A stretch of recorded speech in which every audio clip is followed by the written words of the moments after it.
There we go. I do believe we're live. So I'll say indeed. And greetings unto you, beloved and holy friends. What a dear pleasure it is to have you here again. Today's stream topic is about the space we take. The fact that I am taking up 3D space reality, right? It's real. And there is something I feel special about it. Very much as it relates to this almost like opportunity. I've been thinking about opportunities, ability to find you, and what is an opportunity and what is not. Hey, Jay Zil, nice seeing your name here. So quick, you're the first. You're the first. We're talking about opportunity. No, actually, we're talking about space. But we're thinking about the opportunity we have in this space right now to make something of it. That is kind of the conversation I'm leading us down. And in that way, what is what is the thing you want to do with this opportunity in this space that you're in? Do you have an idea? Right? So maybe I can say it like this. Maybe we can make it a little bit more tangible. Wherever you are right now, there are opportunities that that space allows, right? For example, if you're on a farm, you have opportunities like growing plants, right? That opportunity exists in that space, whether you take it or not. And in the same way, for your house, for example, maybe you have a bunch of dishes, right? There is an opportunity to wash those dishes. And that opportunity will stay there until those dishes get washed, right? And then it also extends to the ability to do something, right? That depending on which space you find yourself in, and depending on how welcome, how loved, how accepted you feel in that space, you might be more likely to want to make it better, right? And I feel like that's something that a lot of us have now unfortunately lost. Hey, Giovanni's here as well, right? And this is my projection, but I think that it has been lost in a lot of us, right? Because instead of it being this collective space we're in, right? Each of us are in our own lives, right? Each of us are only in this body, right? In the external world, in comparison and in relation to that body, is less important, right? There is wear and tear, there is chaos, there is the slow degradation over time that happens around us, right? And when you find yourself in a space, it won't take long for you to notice that, for you to see it for yourself, right? And I think that's the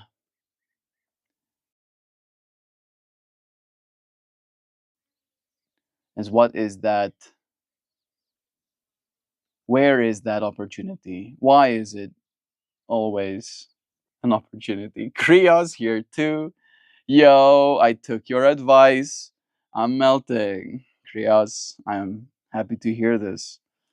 Did you take my advice on melting? Or did you take some other advice that I gave you way back when? Either way, know that you're appreciated, friend. It's nice having you here. We're considering today the opportunity there is in this space, right? I'm kind of like talking about it without saying it. I believe the opportunity we have in this space is to make this space better, right? But that space and the opportunity, right, like there's a bunch of stuff associated with it. For example, if we're gonna go back to like the house analogy, right?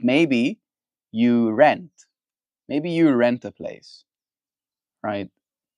And just in that way, right? Just in renting a place, the level of responsibility you feel and the likelihood that you're going to take the opportunity to make it better is significantly diminished, right? You're in the same space and the same opportunities are there. But because of the prerequisites, the condition of you renting instead of owning the place, your likelihood of taking that opportunity to paint the walls or fix the cracks is less likely, right?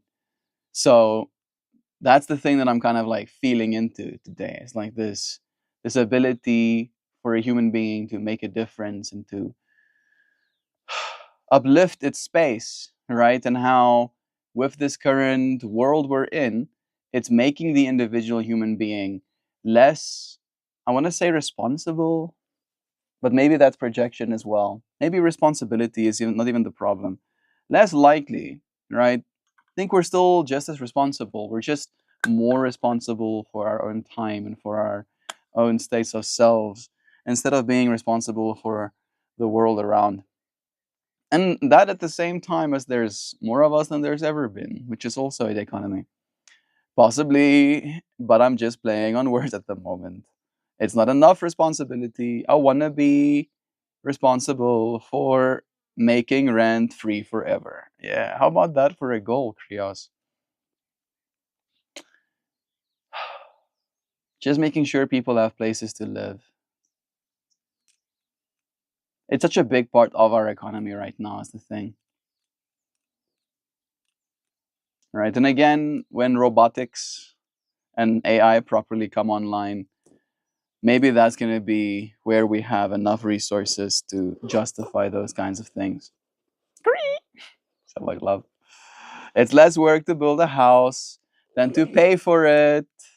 Not gonna lie. How real is that? Can we just all think about what Krios just said? It's less work to build a house than to pay for it. Right? If you were working at McDonald's, with it, there would be nothing wrong with that, of course. But if you were working at McDonald's and you were earning the American minimum wage, which is now $7.75, right? For you to be able to afford a house on that, you'll work your entire life, kind of vibes, right? Year after year, you probably won't. You'll barely keep up with your debt repayments, right? Whereas, if you spend those years after years just building a house, you'll be done. You'll be done way before. You'll be done building the house way before you're done paying for it in that way. Hey, Jovan. Jovan. Jeez, I love her. Giving us memberships and stuff. That's so nice. Hi, bro. Bladam. It's nice having you here too. Sending you blessings. We got B and Masukaya Whisper and Adam Van Vels and Bladam and Muskan Sonny too. Gotcha, Adam. It's not right. I don't see how we don't see it. I don't even think it's a matter of not seeing it. I think it's just a matter of desperation, bro. Right? And again, let's bring it back to today's consideration. Today's stream topic is the space that we're in. Some people, with the space that they're in, don't have any other choice, Krios. There is no other choice for them, right? So it's not a matter of even not seeing it. Some of them are painfully aware of the situation, but if they stop working their McDonald's job or whatever, they can't pay for X or B, right? Like they can't pay for their food, they can't pay for their rent, they can't pay their car, they can't pay whatever, right? So it's a matter of, yes, would be less work if I had all of the materials and the plot of land to build myself a home. But those things are expensive too.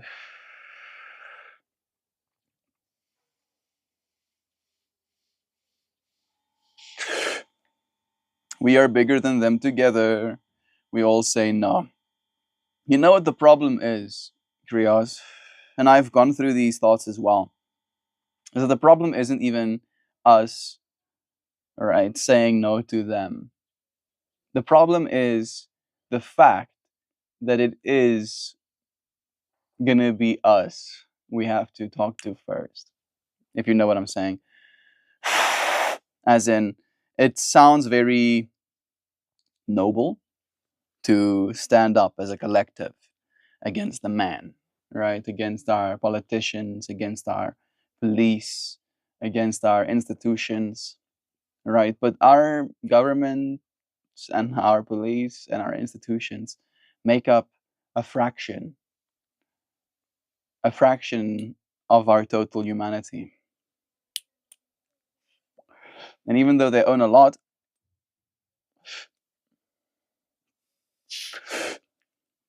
most of their wealth is caught up in speculation. To say it in so many words, right? Like someone who's a multi-billionaire. There's very few people who are cash billionaires.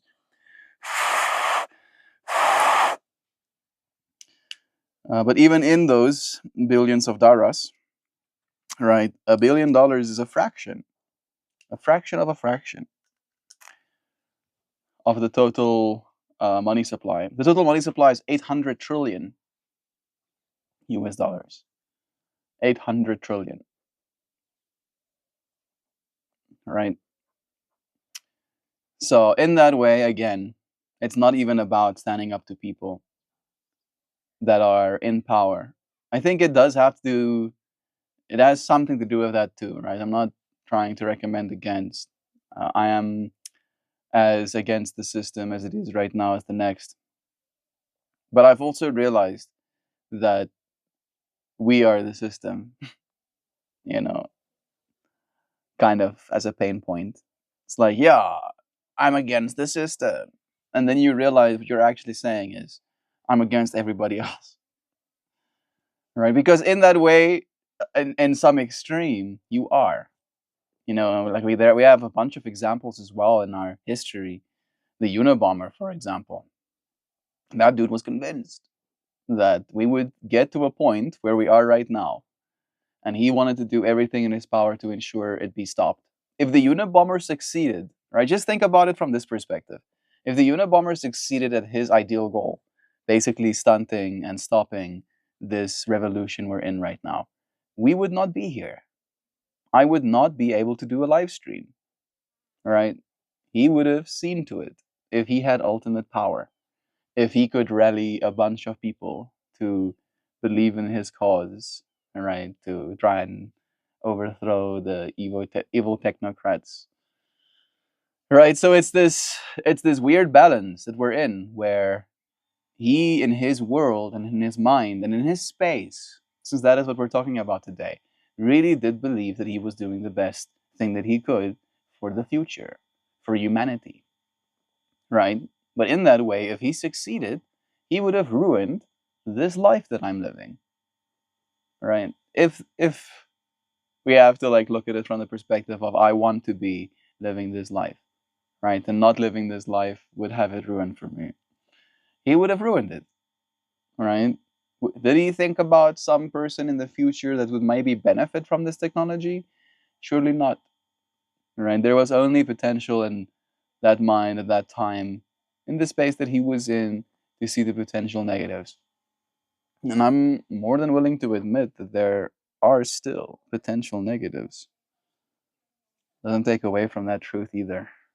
But it is a matter of I try and be in my space positively because I'm here, right? Whether I like it or not, I am in a world where there is a society, there is a government, there is police, there is rules, as they say. Especially when they're wrong. We are bigger. But does it truly need to be paid to exist, right? Especially when they're wrong. Look at the government tracking sites. I'm in security. They're corrupt more now than ever. No, I'm never against them. I'm against lies. I do all day. My main focus. I feel you. We have Giggle Dog here too. Here for a moment. Sending love. And we have FBTL Edits joining us as well. Bless you, friends. Yotsu Yous. How are you doing, Giggle? How are you doing, Mr. Edits? How are you doing? Friends, it's nice having you here. We are considering today the intention that we have set for our minds to revolve around is this idea of space, right? Good vibes, good vibes to you. We are in space together right now, but the space that I am in gives me different opportunities to the space that you are in. And that can go into multiple different layers as well. On one level, immediately, this space that I'm in, there can be something on the ground that I can pick up in my space, right? And by doing so, I can ensure the space is left tidier than I found it, right? However, even though we are in the same space right now, you do not have that opportunity because you are not physically here right now. And even though we are on the same planet, relatively, the space you find yourself in presents you with different choices, different opportunities, right? Coming back to that word. And we did find ourselves discussing and considering a little bit our current system as it is, and the difficulties that we face in trying to find some sort of balance in our place in it, right? Especially as it relates to the space we take, right? That there is, I believe, a space for you, right? And that space is always taken by you. There's never not that space taken by you. But there is also these places that almost like gravitationally you feel drawn to. And when you're there, you're like, yeah, this is right. I am where I'm supposed to be. I feel the fact that certain spaces offer that opportunity is definitely something to think about and keep in mind. Laying. I lay still, calm. The morning sun rises. The birds outside sing me to. The birds outside beckon me with their songs to awaken. My eyes are heavy with sleepiness. My head feels like it can benefit from just another moment. But I am awakened. Awaken. Awaken. Take the land. Take it. How do we make this space smaller? This is one way. A way to extend, if you will, robotics, I believe as well, Krios. Robotics also makes the space smaller. Right. Right. Think about it. You thinking about it? Think about it more. Whoa, Sam. I've been thinking about you a lot. Yesterday a bunch, this morning a bit. And here you are. Been sending you so much love-ins. How's you? How's the little one, dude? I mean, you probably watched him already like Super Yoso Expandy, I said. He probably became so big already. So always love to you, Sam. It's nice having you here. Kiefer's here too. Hey, Kiefer. What's up with you, bro? What's up with you? We're talking today about space. How we're in this space together right now. However, the exact space I'm in offers me different opportunities. And then we talked about how that is physically representable, as in there can be something in my space that I can pick up with my body to make it look a little bit better. But there's also this energy that seems to be arising in more and more people, especially when they're renting, as an example, when they're not directly financially or emotionally attached to the world, where the opportunity to actually make the world better is untaken in large part. And then there's a third layer that we haven't discussed, but what I want to discuss a little bit. Not too much, because it can be one of those little bit of a bummer things, but the actual opportunity that comes with where you live, right? Because that is real. It is real, right? I live in South Africa, and South Africa comes with its own opportunities, right? I've had the opportunity to see wild animals many a times in my life, right?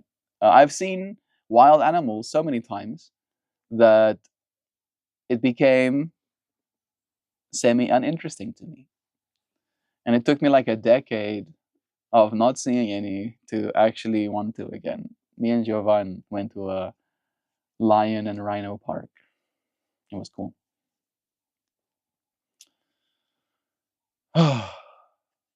but but other opportunities are lacking, right? Comparatively. And wherever it is you are, realize that where it is has its own opportunities, right? And there are good things, right, to be appreciated from that perspective as well. I don't think it's always easy to see all of the things we have to be grateful for in the moment, because we're problem solvers. So we find ourselves sometimes only noticing the stuff that's wrong, the stuff that still needs to change, the stuff that still needs catching up. Giggle dog and Hoopy Doo. So much love. Yes, I yelled that idea all over the internet. The robotics, yeah, it's happening, bro. It's gonna keep happening. Sam is tired. Seth is starting to smile more. I think we're out of the colicky phase he went through. I'm so happy. Can't imagine that was easy. Jeebs. Now I'm just waiting on him to sing. Scanning. Yeah, I'm seeing Dream Tooth. Yeah, I think saying other people are not taking opportunity is a theme here. No, no, not exactly. That's not exactly the theme I was going for.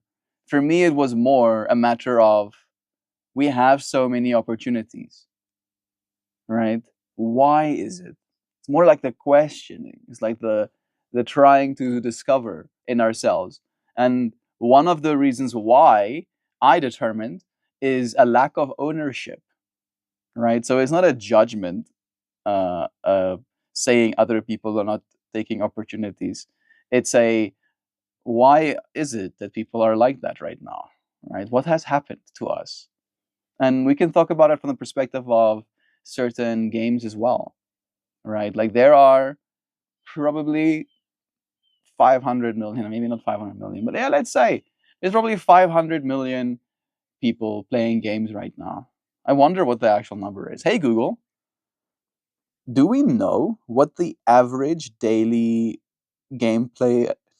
I'm butchering this freaking question to gather my thoughts, and I'm gonna ask a language model as well because it's probably gonna be better at stuff like this. Do we know what the estimated amount of people that play 4 or more hours of games are today? I'm curious. Right, then again, there's nothing wrong with playing games, but when I used to be obsessed, right, with Dota specifically, that would be a game you play relentlessly, right? You don't play it with balance, unfortunately. I couldn't play it with balance. I'm looking for numbers, bro. This is like pretty bad data because they're giving me the average team, not numbers of people.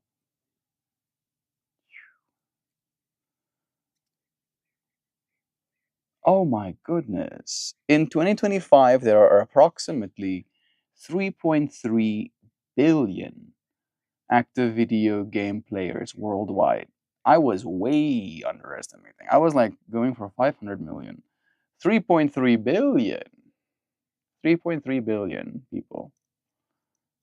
Right? And again, This is me being like coy. Imagine if we can just like allocate 20 minutes.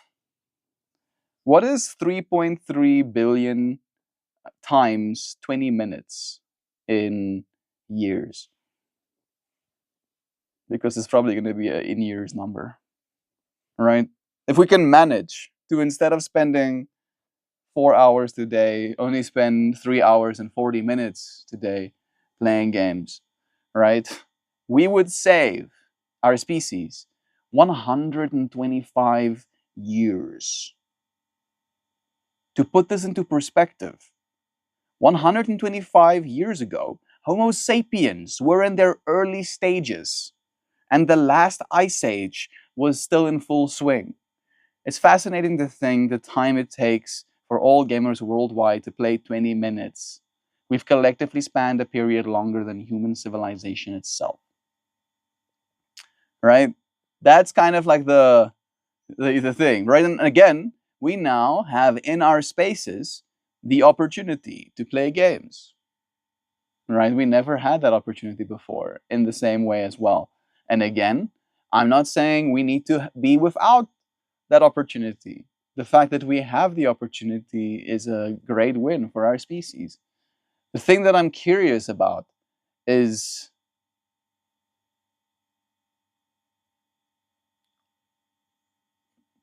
almost like the dopamine loop, right? Why has it become so unawarding to save the world? 20 minutes. Everybody just takes 20 minutes. Everybody plays games. Just takes 20 minutes to make something better. Maybe just a little bit even. Just a little bit better. We'll spend 125 years making the world a better place today.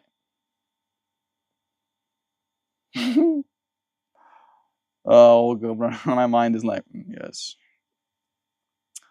Yes, convincing people, right? How can convince? You cannot. Mm-mm-mm-mm. Hoopy is Dream Tooth now. It's true. Yeah, that tracks. Sam Bless, Stinky Poo, no fun. Glad he's over it. Much sleepins to you. So much love. We played Pretend before. It was really cool still. Tons of fun, if not more before. Not games before. This still needs work. Yeah, I feel, like games are probably going to be a bigger and bigger part of our species as well, right? And there will probably be ways to earn income playing games as well. So it will be a future occupation, a job for people to do.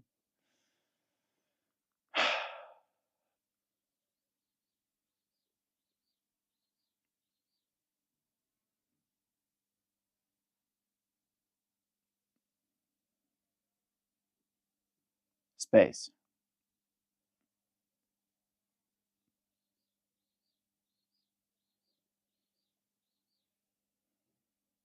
My mind is doing a bunch of things. It's thinking about how if the world reaches a point where everybody just plays games, right? I feel like there's going to be a whole reality shift that happens where there's going to be people that exclusively wants to exist in that technological world, and then there will be people that take the real one, right? Because if you're content just being in your home, eating the food that's delivered to you, and then socializing online, basically going from your pod to your bed to your couch to eat or whatever, back to your pod, right? Like it's not a loop that's gonna necessarily make the world a better place.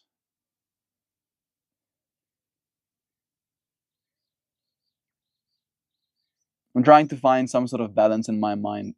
Is that Kristen? Hey, Kristen. It's nice having you here. Sam is here, right? It's nice seeing you, seeing her. We're talking today about the space we're in, Kristen, and how this space we're in provides us a certain set of opportunities of a bunch of things that we can do. And how, for the longest time, the only thing we could do, technically in our spaces, was improve it, make it better somehow, maintain it, keep it clean, change things, add to it, right? Like that was kind of the room we had. And during those times, there was probably a lot more ownership as well because you settled down in a space and you built yourself a place. Where now we find ourselves in the whole, own nothing, be happy side of reality. And I feel the unintended consequence that I'm noticing is the fact that the lack of ownership, the lack of feeling that you're a part of this, right, has you maybe potentially taking less of the opportunity that is improving the world. And then we find ourselves discussing a little bit and considering the whole games fractal and how that does technically give us new opportunities in a different space to go and experience things that we might not be able to here. Unfortunately, it also, I want to use the word takes, right? Games are interesting. Dota and League of Legends have a certain feedback loop to them that seems to be very destructive. All right. If you lose, you want to play another one because you don't want to end it with a loss. And if you win, you want to play another one because winning feels good. All right. And this line almost came to me as like a like gotcha, right? And it goes, games are the only drug where you can't do anything else when you do them.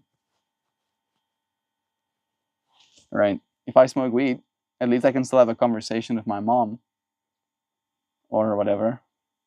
Right? If I have a beer or take some DSL, I can still have a conversation. I can still make art. I can still paint my house. I can still do whatever. Right?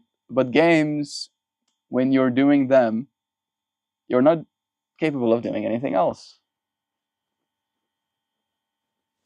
You ever think about that? And that's kind of the point as well, right? It occupies you to the point where you don't spend so much time thinking, which is nice, right? It gives you a loop that you get to focus on that's not the one that disturbs you potentially.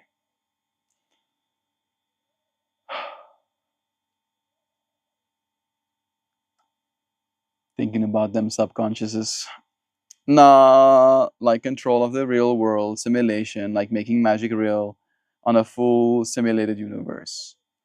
Putting Jesus on the water. Nice. I mean, that is going to be very doable technologically as well sooner than we know it. And that's the point I'm trying to make is that as soon as we reach that level of technology where we can give ourselves the experiences of walking on water, right? Like feeling water underneath your feet, but there is also surface tension to the point where you can just walk on it, right? Like, and you can feel that, and you can see that it's water you're walking on, right? And you're in this world.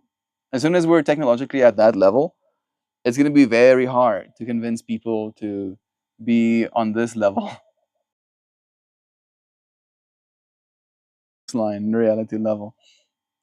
My teacher at the Burb Rehab taught me that play is vital for development. Burbs, cubs, pups. It's how they learn to interact with the world. Yeah, I do believe that too, right? And I feel like there is at least a social aspect to certain games as well, where while you're doing it, you can be playing a game with people, at least, right? So that part at least helps.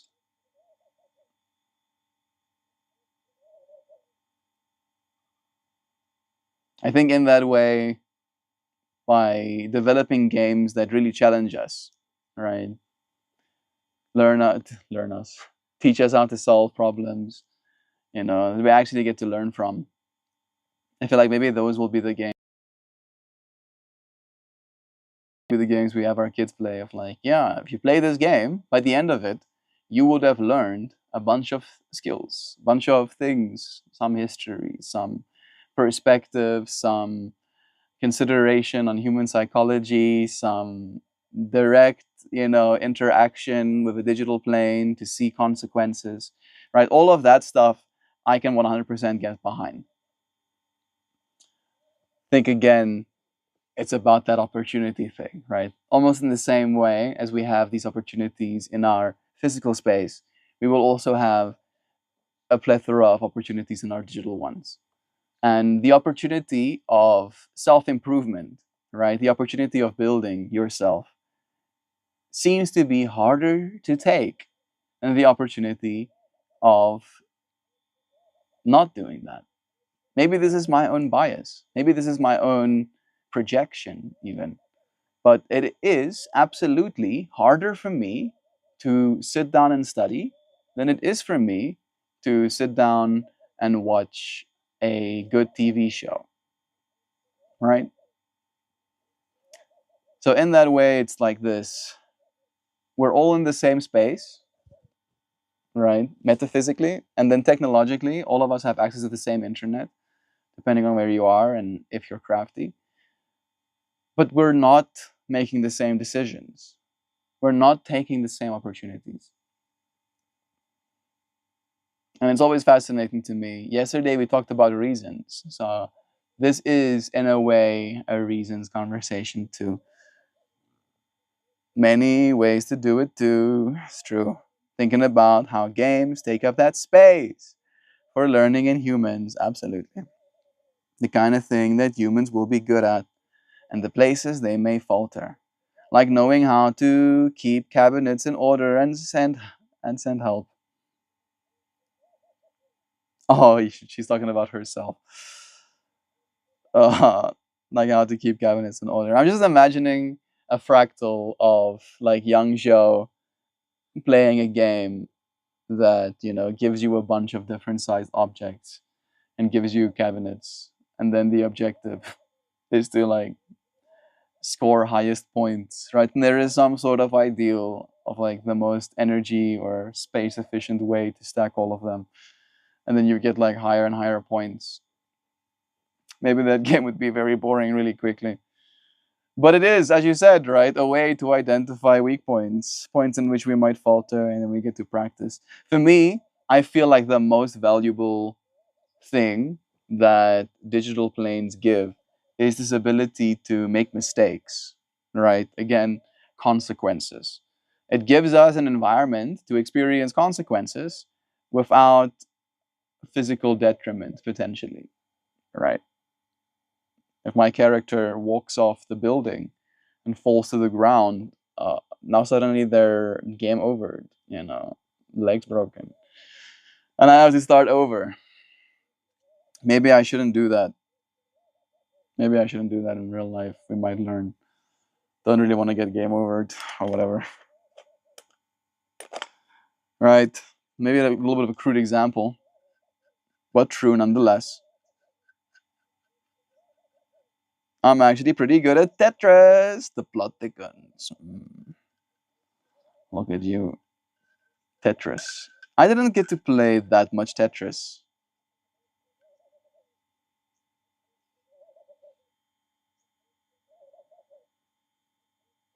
I don't even know if I've played more than 20 Tetris games in my life. I feel 20 is like a overestimation as well. What I did play though, on my Galaxy Note 2 that I bought with all of the money I had saved up until that point of my life,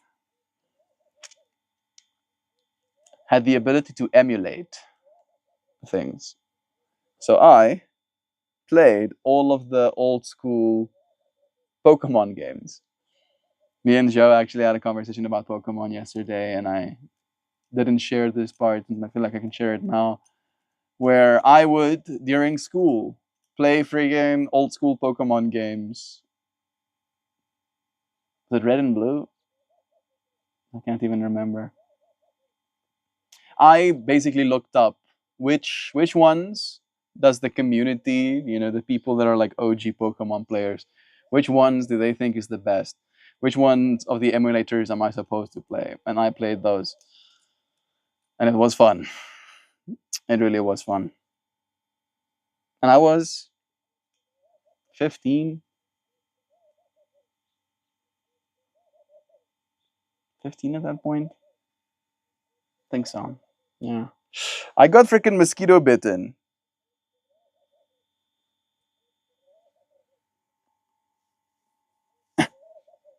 I'm okay. I'm fine.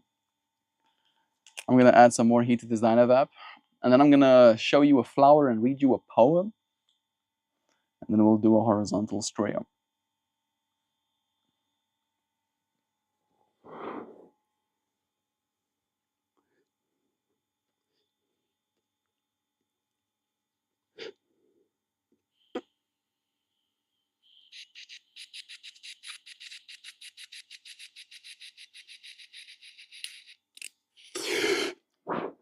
Red and blue, gilt and silver, ruby and sapphire. I rocked all of them, of course. I'm happy that I got the red and blue fractal at least. I can relate to you with that. I don't know about the gilt and silver and the ruby and sapphire stuff.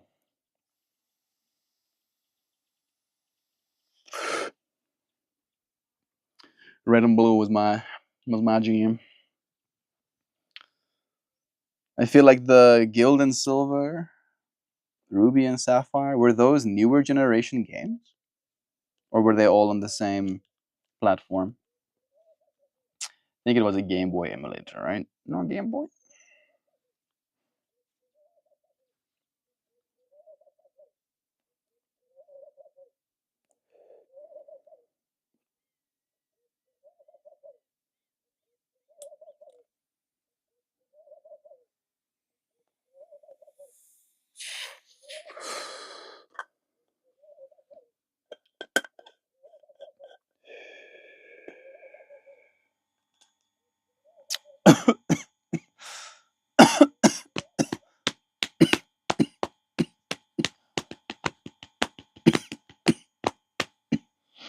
Mmm. Send help. That was a big one.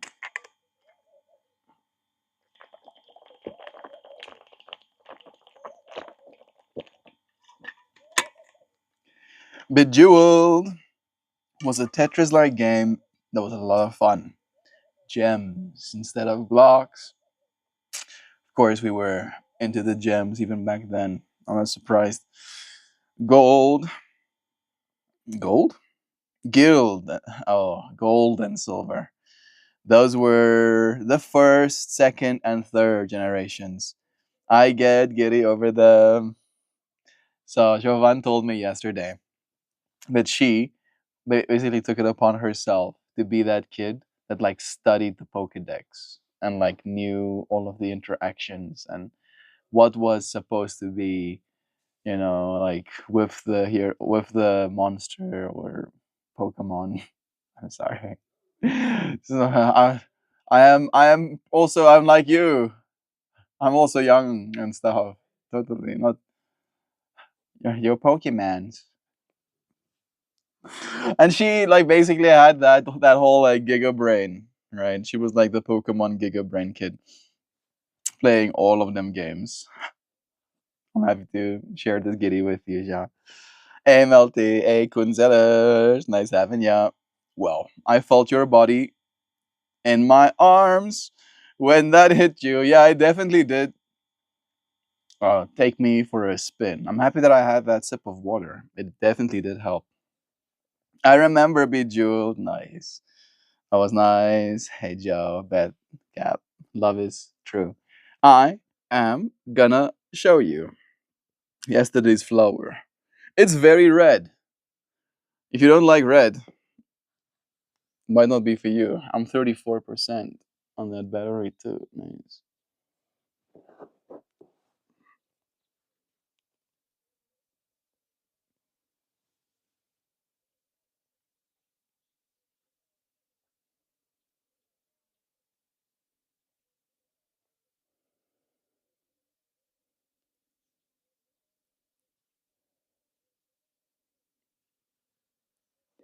All right. Flower has been shown, and now for the poem. It's called Reasons. Melt with the Pokemon monsters. Like, hello, fellow kids.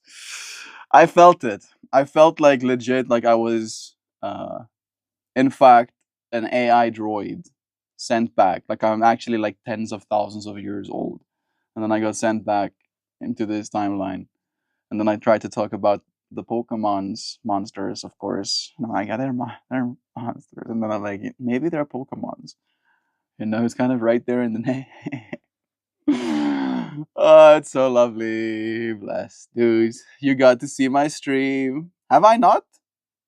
Maybe I have. Do you stream on YouTube as well? I should make another round of flower clothes. We do have those print of demand services. I want to be able to wear them too. Bunch of eyes staring you down while you get tortured, and a bunch of blood flow vibe. Nice. I don't know why, Kunzeller, but reading it, knowing that that's what you see when you look at my flower, makes me like it more. Which I don't know if that's okay, but now I find it even more interesting to look at. I didn't see that.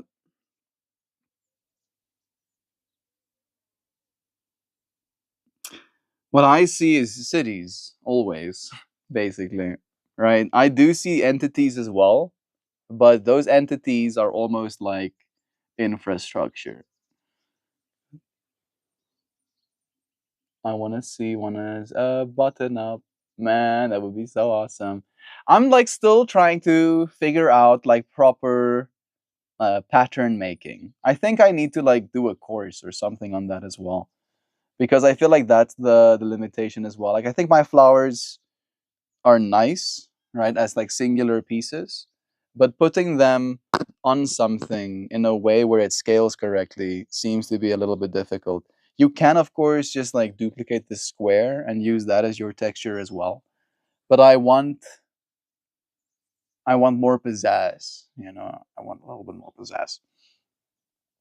Oh, cool. That sounds rad. I got it set up to make custom kaleidoscopes depending on what's on my screen live. Nice, Krios. That does sound super sick. Uh, I wonder if.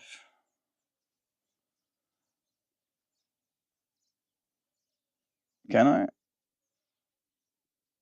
No. I tried to like click on your name to see if I can open it from there.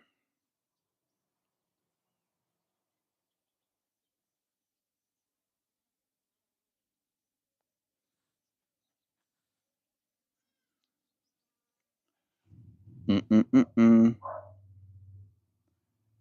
Two eyes. O Z Z.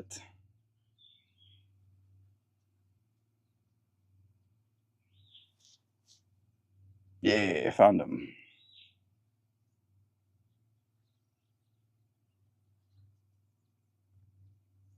One of your live streams.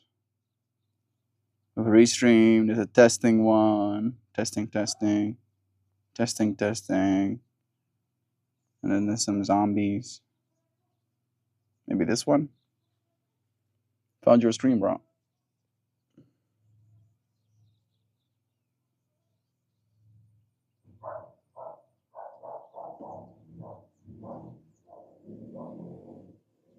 hmm I'm not seeing any kaleidoscopes there.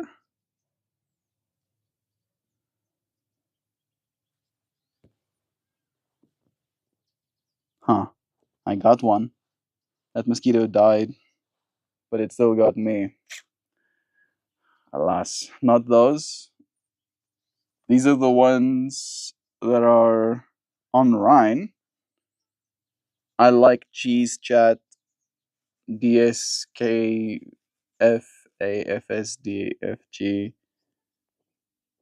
meme in foreground of Gozet.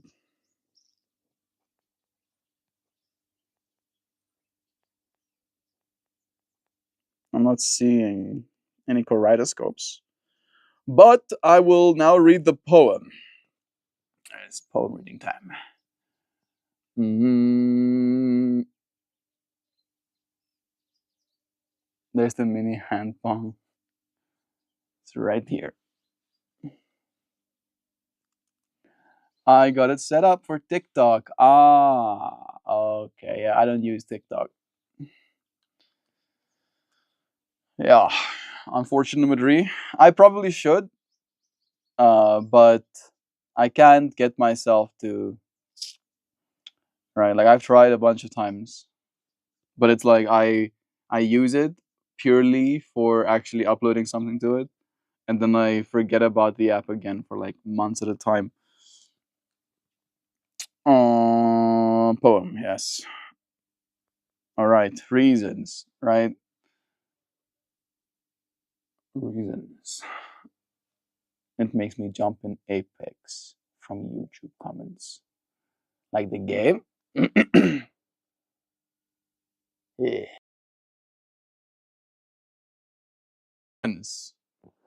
You ready? Some reasons rise like sunlit sparks, born deep where knowing has no name. A pull, a pulse, a quiet voice that hums before the mind speaks. They move us not by force, but by weightless clarity of flight. Other reasons come in measured tones, etched in laws, in ledgers, in watchful eyes. They shape the roads, the rules, the lines, the proper way to step in time to keep the gears from grinding. One call to climb the wild unknown. One calls to climb the wild unknown. The other builds the paths below. One whispers, go. The other, stay. Yet both insists on now.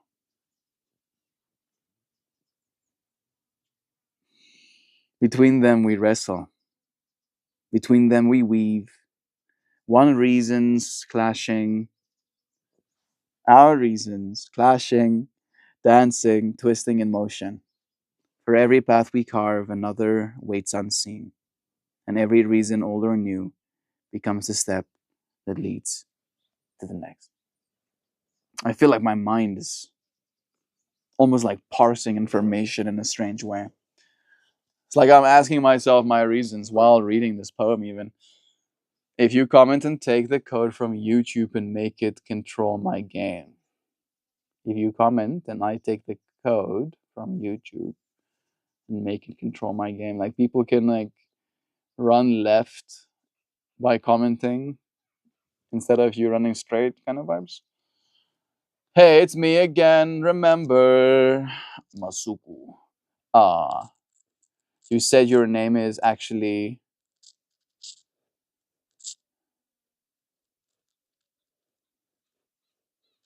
You said you actually had a different name, a feminine name. I remember. I remember. I remember, but I don't remember your name. It's nice seeing you here again, though. Bless. Since you don't use it, I'm gonna make a video using the stuff, and you can see what I do live. The TikTok. That sounds really cool. Carol, yeah, Carol. There we go. Thank you. Thank you, friends, for joining me. I appreciate your love. It's always nice having these moments, even though I might sometimes be a little bit scattered, right? I'm always here in this space with you. That's all that matters, right? I love you. See you again soon on the horizontal stream in a moment. Bye for now.